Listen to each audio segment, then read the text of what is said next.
Hey, I'm John Cannell, and today on Preppy Kitchen, I'm gonna show you how to make the perfect loaf of sourdough bread with all my tips and tricks. So let's get started. First off, you will want to have your sourdough starter, and it should be hungry because you fed it 6 hours earlier. 6 hours before you make your bread, feed your starter, and it should just be starting to fall, which means that it's hungry and ready to get to work. Now I want 310 grams or 1 1/3 cups of warm filtered water. So I have some water here and I'm gonna warm it up in the microwave. It should be about 90 degrees Fahrenheit. You don't wanna use tap water for this because our yeast are very sensitive. This isn't the concentrated yeast that you get from a packet or container. These are wild yeast you've been nurturing in your starter and they're just more delicate. So the chlorine or other things you find in most tap water would not be their friend.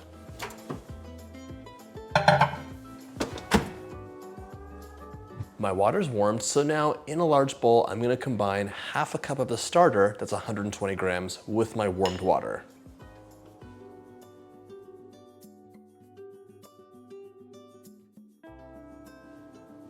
Pour the water in and mix well.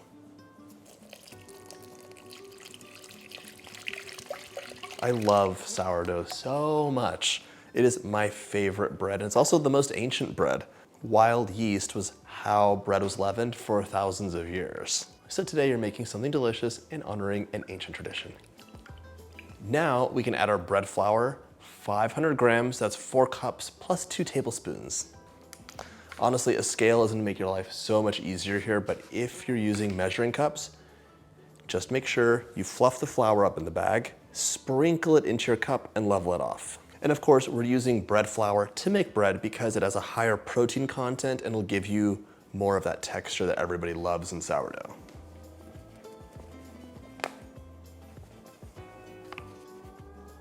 Perfect. Now we can add 2 teaspoons or about 16 grams of fine sea salt.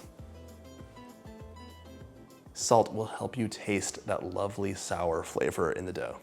Now we're gonna stir this together by hand with a spatula, and I'm looking for a shaggy mixture where the flour is basically all stirred in. It's not gonna be a cohesive, lovely dough.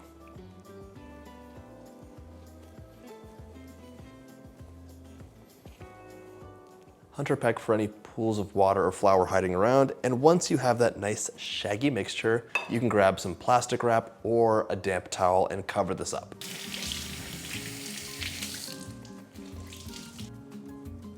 And let this hang out at room temperature for about an hour. By the way, if you like my recipes, hit that subscribe button. There's 2 new videos every single week. We'll be right back. After about an hour on the countertop, grab some water, dip your clean fingers in, and we're gonna do some stretching and folding, much like if you were making a focaccia. This looks like a nightmare now. That's okay. At the 12 o'clock position, dig underneath. We're going to stretch it up and fold it over. Rotate 90 degrees and do this 3 more times. Just dip your fingers in water in between. This is gonna help build up the structure of your dough.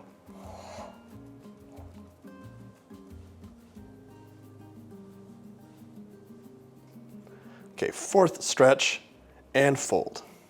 We're gonna cover this back up, set it aside for about 20 minutes, and then come back. This process happens 4 times in total, so it's 1 down, 3 to go, every 20 minutes from now on. This kind of recipe is the thing that you can do like on the weekend, or if you have some time here and there throughout the day to come back to it. It's really not difficult, it just takes some steps. I know sourdough can be really intimidating, even if you're an experienced baker, it doesn't have to be. Honestly, as long as your starter is active and fed properly, this recipe is really, really easy.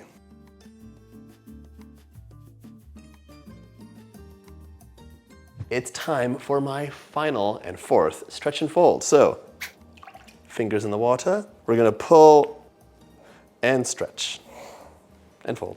Stretch and fold. And you can see from the beginning, this looked like a wreck. And now it looks like a nice dough. I'm pretty happy with this. You can also see just how much structure we have already. And the final stretch and fold. So strong.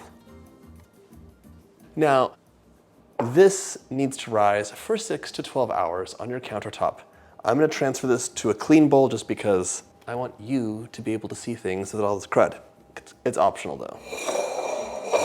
Before it goes in, I'm just gonna shape it into a ball. So just like you're making a massive dinner roll, gather the ends, pretty ball goes in, cover this up, and we're gonna let this bulk rise 6 to 12 hours on your countertop.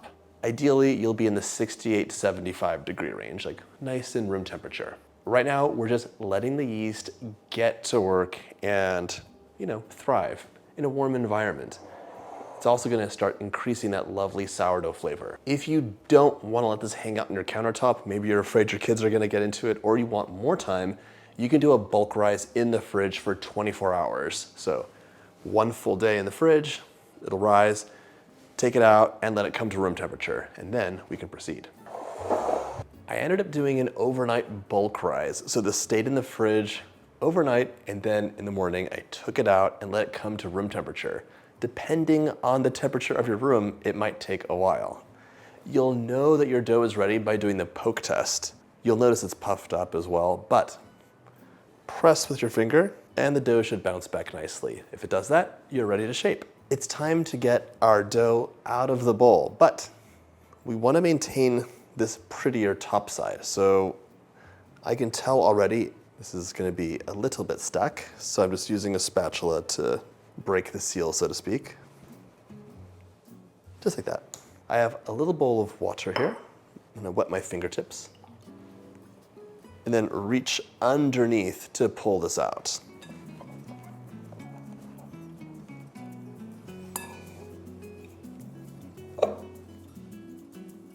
Sprinkle the top with flour. Now flip the loaf over so it's flour side down. Now we're gonna create a little bit more structure by pinching the edges in, like we're making a giant dumpling. So 1, 2, 3, like that. Now flip it back upside down. So now let's scoot this over, get rid of the flour because that's not in our best interest right now. Basically, if you've ever made a dinner roll or a concha and you're used to doing this little circular motion here, that develops a structure to create the ball of dough. No one has giant hands here, so you can't do that. We're gonna do something similar. Cup your hands together and bring the dough towards yourself. Rotate, bring the dough towards yourself, and continue doing that.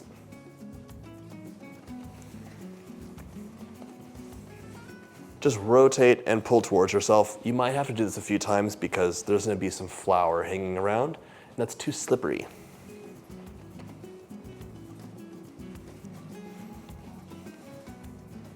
Okay, now I can see a big ball forming.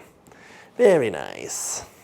Now grab a large bowl and line it with a clean kitchen towel, not the fuzzy kind. Dust generously with flour. Now we don't want anything sticking here. And you're gonna invert this ball into the bowl. So the pretty side down. If your ball's coming apart a little bit, you can pinch, pinch, pinch just to bring things together.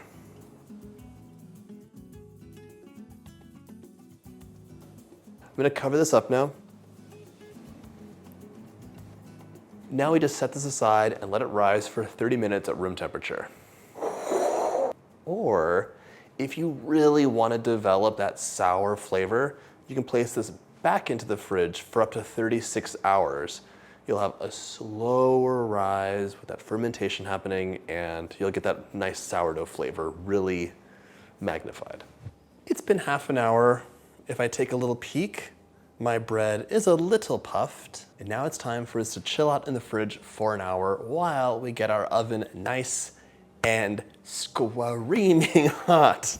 So this goes into the fridge, and a large Dutch oven is gonna go into the oven. The oven then gets preheated to 500 degrees Fahrenheit for 1 hour. Basically, this pot needs to be like molten hot so that you can get that beautiful crust that everyone likes on that sourdough bread. In you go.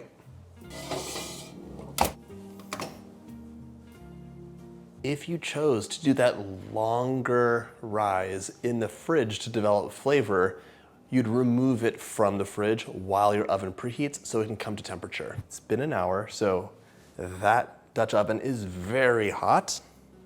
This needs to be uncovered, and I'm gonna sprinkle my loaf with some flour. Now you can use your hand and some parchment paper, or you can grab a baking sheet because we need to invert this onto the parchment, or if you have a specialized silicone mat with handles, you could use that as well. It's like a bread making tool. Okay, center the parchment paper,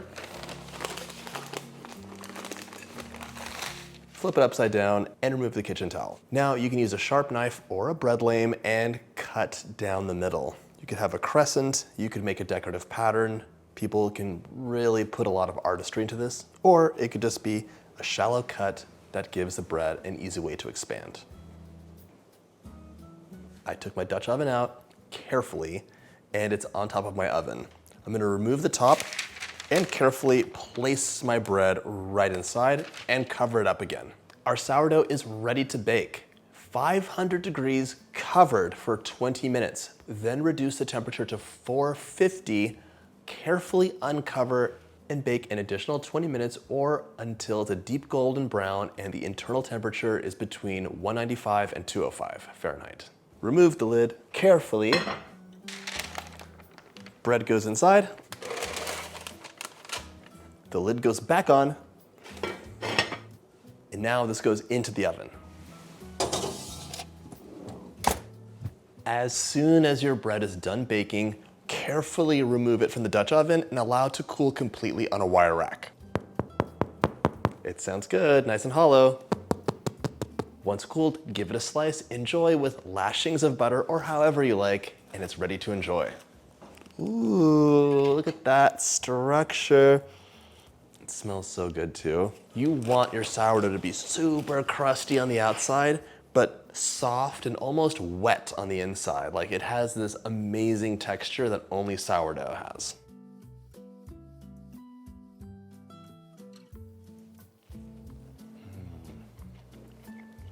The texture is so perfect, and that sour flavor is one of my all-time things.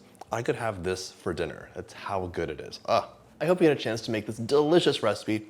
And if you like my videos, hit that subscribe button and check out my bread playlist.